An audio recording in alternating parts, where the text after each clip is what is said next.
Yeah, hello students. Good morning, all of you. Once again, a warm welcome to the Computer Networks online session. Today, video number 23.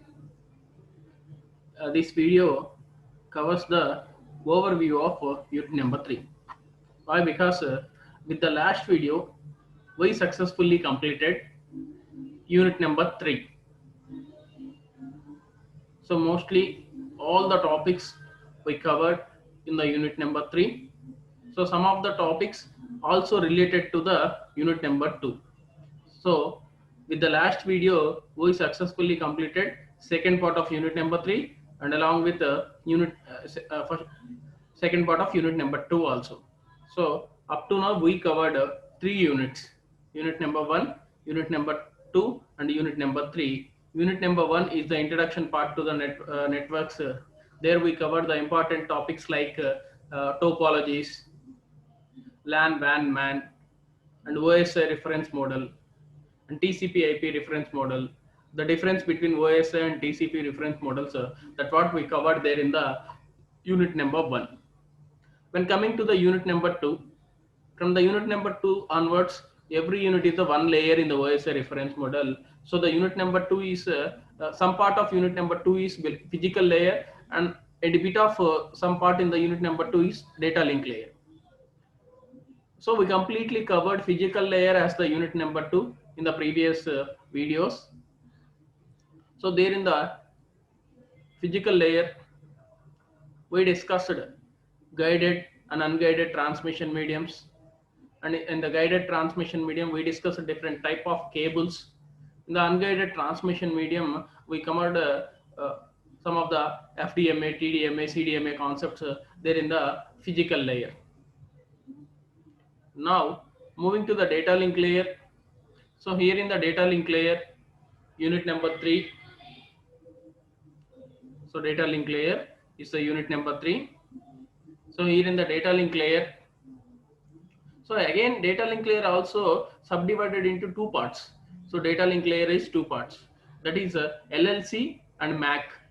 Medium access control is one part, and LLC, logical link control. So logical link control is the one other part. So after the physical layer, data link layer, from the data link layer, the next layer is the network layer. So data link layer is the in between layer between network layer and physical layer. It provides some services to the network layer, and it accessing raw bits from the physical layer. That's what we already discussed in the past videos, right? So again, the data link layer is the two parts. The first part is LLC, logical link control, and the second part is MAC, medium access control, right? So what we have to be covered up to right now in the unit number 3 is so these are the topics we have to cover up to last video. So the topics are mainly the data link layer provides some services. So what are the services provided by the data link layer? Or it is asked in another manner, that is data link layer design issues. So for both questions there is one answer. There are total 4 services provided by data link layer, and there are total 4 data link layer design issues. So what are the 4 services and the 4 data link layer design issues are? First one, it provides service to the network layer, and second one, the very most important one, framing, and the third one, flow control, and the fourth one, error control. So these 4 are the services, main services provided by the data link layer, or the design issues of data link layer. Whenever designing the data link layer, the main design issues are it provides some services to the network layer, framing, error control, and flow control. These 4 are the very most important services provided by the data link layer. Then after, we covered some error detection and error correction techniques. So error detecting codes. So how we have to detect the errors. So that what we covered in the previous videos. And after the detecting the errors, how we have to correct the errors. That also we covered in the past videos. So up to now, this is the half part of data link layer. Then we discussed some elementary data link protocols. Those are simplex protocol, stop and wait protocol, and sliding window protocols. So there are total 5 protocols are there. So first 2 are the simplex, that is the unidirectional protocol. Second one is the stop and wait protocol, that is half duplex protocol. And the third one is the sliding window protocol. So sliding window protocol is the bidirectional protocol. Sliding window protocol is the bidirectional protocol. Again, in the sliding window protocol, there are three protocols are there. Those are 1-bit sliding window protocol, go back and end protocol, and third one is selective repeat protocol. These three also we covered in the past video. So how many topics we covered here? Totally there are three. It's the data link layer is subdivided into three concepts. The first concept is services provided to the data link layer, or design issues of data link layer. So design issues of data link layer and services provided by the data link layer. There are total 4 design issues or 4 services by the data link layer. The first one is service provided to the network layer. Second one is framing. Third one is error control. Again, the fourth one is flow control. Again, coming to these four topics, there are some explanation is there, but which belongs to one category. The first important topic there in the data link layer is data link layer design issues and data link layer services. The services provided by the data link layer. This one, the responsibilities of the data link layer. So responsibilities of data link layer, otherwise data link layer design issues. For the both questions, same answer, that is there are total 4 design issues and 4 responsibilities to the data link layer. Those are service provided to the network layer, framing, error control, and flow control. Again, coming to these 4, there some sub explanation is there. That is one part of data link layer. And second part is how it has the data, how the data link layer will identifies the error, that is error detection, how it corrects the errors, that is the second part. Error detection and error correction, that is the second important area in the data link layer. Second topic, that is the second topic, error detection and error correction. Again, there in the error detection and error correction technique, there are some sub explanations are there, that what we already covered there in the previous videos. So error detection techniques and error correction technique is the second part. Now coming to the third part of data link layer, that is the protocol based. So there are total 5 protocols are there. First one is simplex protocol, second one is stop and wait protocol, and the remaining 3 belongs to the sliding window protocols. First one is simplex protocol, second one is stop and wait protocol, and the remaining 3 belongs to sliding window protocol. Those are 1-bit sliding window protocol, go back and end ARQ sliding window protocol, and the third one is selective and repeat protocol. So total 5 protocols are there. In this way, the data link layer unit is subdivided into 3 parts: design issues, error detection and correction techniques, and the protocol based. So in this video, we will overview the first design data link layer design issues. So in the next video, we will discuss about the error detection, correction techniques, and the protocol based. Right? What are the design issues of data link layer? There are 4 design issues of data link layers. It provides services to the network layer, framing, error control, flow control. We already discussed that data link layer is in between physical layer and the network layer. Data link layer is placed in between physical layer and network layer. So it receives services from physical layer, it receives services from physical layer, and it gives services to the network layer. It gives services to the network layer. So in the both ways, in the both ends, sender side, receiver side, source side, destination side, in the both ends, so all the layers are there. So there are 2 data link layers available here. One is at the sender side, second one is at receiver side. So what is the major responsibility of data link layer is it accessing the data packets from the network layer in the sender side and transmits that particular data packets to the network layer at the receiver end. So sender side unna data link layer nunchi data packets ni access cheskoni, receiver side unna sender side unna network layer దగ్గర నుంచి data packets ni access cheskoni, receiver side unna network layer దగ్గరికి data packets ni transmit చేయటం, in between చేసే processing మొత్తం ఎవరు చేస్తారా అంటే that will be the responsibility of data link layer. So the major responsibility of data link layer is it provides service to the network layer. How it provides service to the network layer? It accessing the data packets from the sender side network layer, and it transmits that particular data packets to the receiver side network layer. In between, it converts to the raw bits, and again it converts to the frames. So how the frames are forming, so how it has to be identifies the error control, how it has to be control the flow. That what we have to be discussed here. I think you guys understood what is the service provided to the network layer. So the data link layer design issues,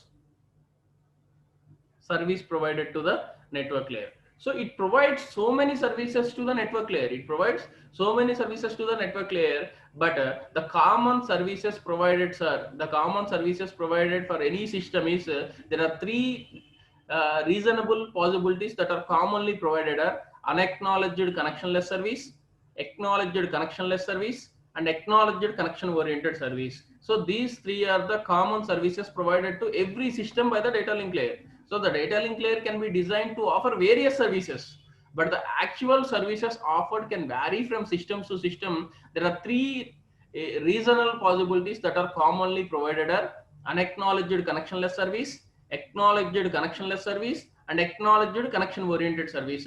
These three are the common services provided by the data link layer to the network layer. So the function of the data linker is to provide service to the network layer. The principal service is, so please note on this point, the principal service is transferring data from the network layer on the source mission, that means sender side. The principal service is transferring data from the network layer on the source mission to the network layer on the destination mission, so receiver end. So transferring data from the source mission to the network layer on the destination mission, that is the major responsibility of data link layer, and it provides various services to every system, but the common three services provided by the data link layer is unacknowledged connectionless service, acknowledged connectionless service, and acknowledged connection oriented service. These are the three services provided by the data link layer to the network layer. So we already discussed about these topics in the previous videos, right? Unacknowledged, acknowledged, and acknowledged connection oriented service. And now second responsibility is framing. So what is meant by framing? So what is the difference between packet and frame? So in the data link layer, the data is called it as frame. Same whenever it moves to the network layer, it called it as packet. Same data if available in data link layer, it called it as frame. It is available in network layer, it called it as packet. So how a frame is formed? What is the major responsibility of data link layer? It accessing the raw bits from the physical layer. It accessing the raw bits from the physical layer and discrete that that physical raw bits to the frames. So convert that particular raw bits to the valid frame format. What is the format of a frame? A frame generally consisting of three. First one is tail, head, and original data. Tailor, header, and original data. So what is the tailor consisting of? So where from frame is moving, that means source address. So what is the header consisting of? Destination address. So in between, what is the original payload consisting of? That is the original data. So at the starting of the frame consisting of destination address, at the end of frame consisting of source address, and the in between it consisting of original data, right? So is the frame format. So character count means what is the size of that particular frame.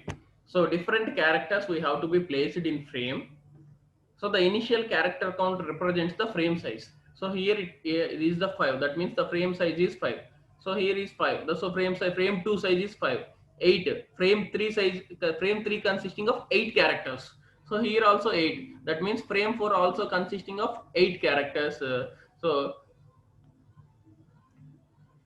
here 7. So frame size is 7, but 1 2 3 4 5 6 7. So now this is the character count. So there may be some errors is occurred in the framing. So how we have to be identifying the errors, that what we have to be discussed there in the error and error detection and correction techniques.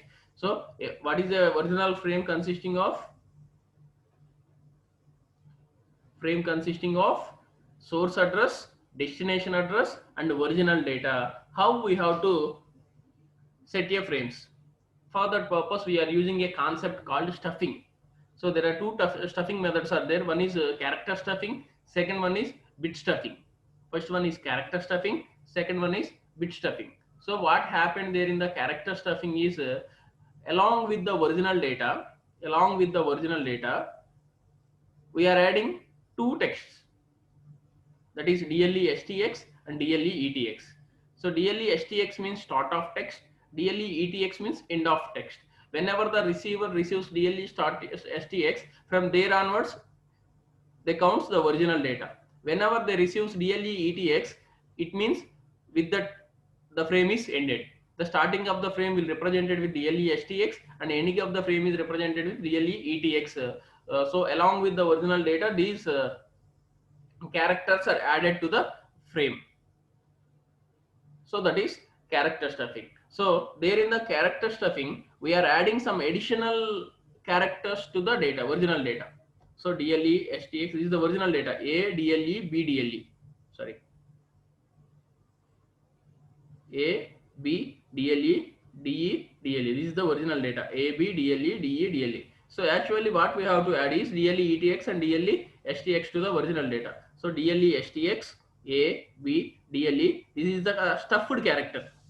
Additionally, one character is added to the original data. Again, D, E, DLE, DLE, ETX. DLE, ETX. So this is the stuffed character. So data sent by the network layer. This is the original data sent by the network layer. The second one is data after being character stuffing. So stuffed means here we are adding some stuffed character to the original data. We are adding some stuffed characters to the original data. And third one is the data passed to the network layer on the receiver side. This is the original data.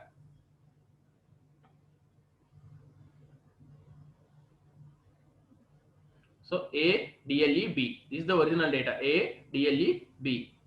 So we are adding additional character to the original data. DLE, STX, DLE, ETX. DLE, STX means this is the starting of the frame. DLE, ETX means this is the ending of the frame. This is the original data sent by the sender side network layer, that will received by the sender side data link layer, and the data link layer adding additional characters to the additional character to the original data, that is called character stuffing. Character stuffing. Whenever it reaches to the destination side data link layer, destination side data link layer again performs the character stuffing. So whenever multiple DLEs are there, so if multiple DLEs are there with a single data, so the receiver reverse the process, replacing every occurrence of DLE. If multiple DLEs are there, it will be replaced by single DLE, which will be replaced by single DLE. That means sender side data link layer provides character stuffing. So receiver side data link layer again done that character stuffing. If multiple DLEs are there, it will be replaced by single DLE. Then it becomes the original text. Then it becomes the original text. So data sent by the network layer is this. This is the character stuffing done by the data link layer at sender side. This is again the original data passed to the network layer on the receiver side. Data passed to the network layer on the receiver side. This is called character stuffing. Now coming to the bit stuffing.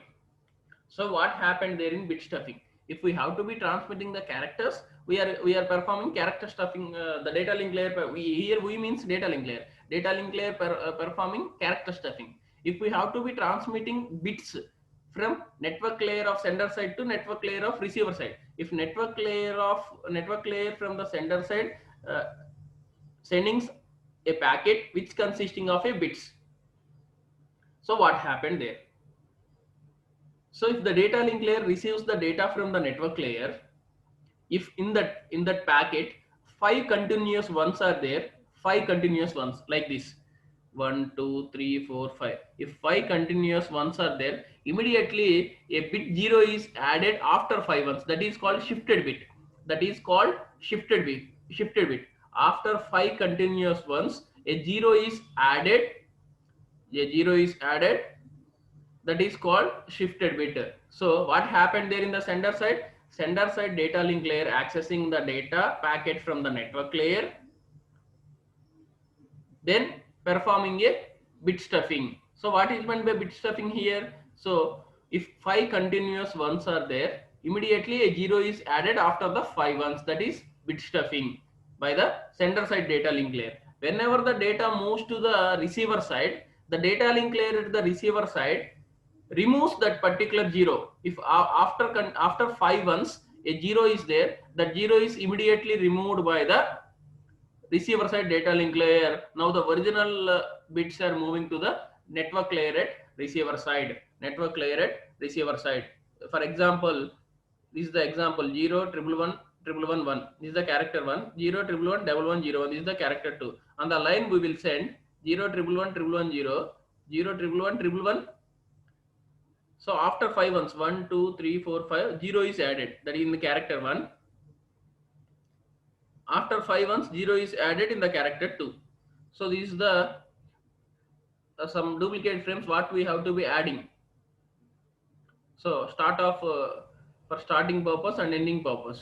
So start off frame, end of frame 0 triple one triple one 0 0 triple one triple one 0 are the if receiver receives 0 triple one triple one 0, that is the start of the frame. After he receives 0 triple one triple one 0, that is the end of the frame. In between we are sending original characters. In that original characters, if after 5 ones 0 is there, it removes that particular 0 at the receiver side, and the original data is moving to the network layer in the receiver side. That is the second. So that is the bit stuffing. That is the second data link layer design issue, that is framing concept. So I think you guys understand what is happened there in the framing concept. So framing is nothing but accessing the raw bits from the physical layer and converted it to the valid frame format. How a frame is consisting of, how the frame is designed. So this is the designing of a frame. So what happened there in the framing? In the framing, stuffing is done. So stuffing is two types: character stuffing and the bit stuffing. Right? So what happened there in character stuffing? There some additional text characters we are adding, DLE STX and DLE ETX to the original data, and in between we are adding additional DLE. So if multiple DLEs are there, it accepts as single DLE in the receiver side. That is character stuffing. In the bit stuffing, after 5 ones 0 is added. So starting of the flag bit is 0 triple one triple one 0 and ending of flag bit is 0 triple one triple one 0. In between is the original data. In the original data, if continuous 5 ones are there, 0 is added to the after 5 ones. That is called shifted bit. That is removed by the receiver side data link layer. So the original data is transmitted to the receiver side network layer. Now the error control. So how we have to be control the errors? So in generally in between some of the there is a possibilities of occurring errors, data losses in the transmitting of data frames. Whenever we are transmitting the data frame from the sender side to the receiver side, there is a possibility of errors occurring. For that purpose, we are in error control. We are implementing some techniques called acknowledgement, timer, and sequence number. So what happened there in acknowledgement means after receiving every frame, the receiver sends acknowledgement to the sender. If the acknowledgement is back to the sender, then only the sender sends the second frame, that is acknowledgement. So there are some disadvantages are there in the acknowledgement purpose. Further, if acknowledgement is not came back to the sender, how many times the sender waits for the acknowledgement? This is the one disadvantage. Sender sends at 9 a.m. and he receives the acknowledgement at 9:30 a.m. Now sender again sends frame number 2 at 9:30 a.m. He receives acknowledgement at 10 a.m. Right? Every half an hour, there is a possibility of the half an hour time taken to the data frame delivery. So, but in one case, sender sends the third data frame at 10 a.m. But at the time of 10:40, the sender doesn't receive the acknowledgement. What he has to do? So for that purpose, there we are implemented a technique called timer concept. So here in the timer concept, if the frame is received by the receiver sends acknowledgement. If frame is not received by the receiver sends an acknowledgement. After some time, there is a certain time period is there. In that particular time period, frame is not delivered to the receiver sends an acknowledgement to the sender. That means data is lost or it is a duplicate or some additional any errors are occurred in that particular frame, the receiver sends an acknowledgement. Otherwise, if the sender doesn't receive the acknowledgement in a particular time period, he again resends that particular data frame. So that is the timer concept. So he sets a particular, for example, half an hour time period is set. So after sending the data frame, he waits for in a half an hour for receiving acknowledgement. In that particular half an hour time, acknowledgement is not came back from the receiver to the sender. The sender again resends that particular frame to the receiver. That is the case. That is the timer. And the third one is sequence number. Here we are adding a sequence number to every frame. Frame 1, frame 2, frame 3, frame 4, like that. So after receiving the frames to the receiver side, if any frame is missed, the receiver identifies that sequence number and again immediately intimated that frame number to the sender. Second, sender again resends that particular frame to the receiver. That is, in this way we have to control the errors by using acknowledgement method, by using timer method, by using sequence number method. And next one is the flow control. So flow control means here the accessing speed of receiver is slow, but the sending speed of sender is high. There is a problem will be occurred. And the second case, the accessing speed of receiver is high, but the sending speed of sender is slow. So that is also the problem case.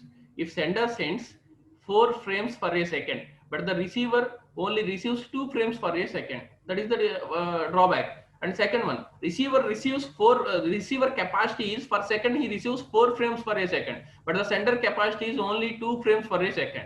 So that is also the disadvantage. In this way, here the data link layer places the major role and controls the errors and flow and controls the flow. How it controls the flow is there are two approaches. First one is taking the feedback from the receiver,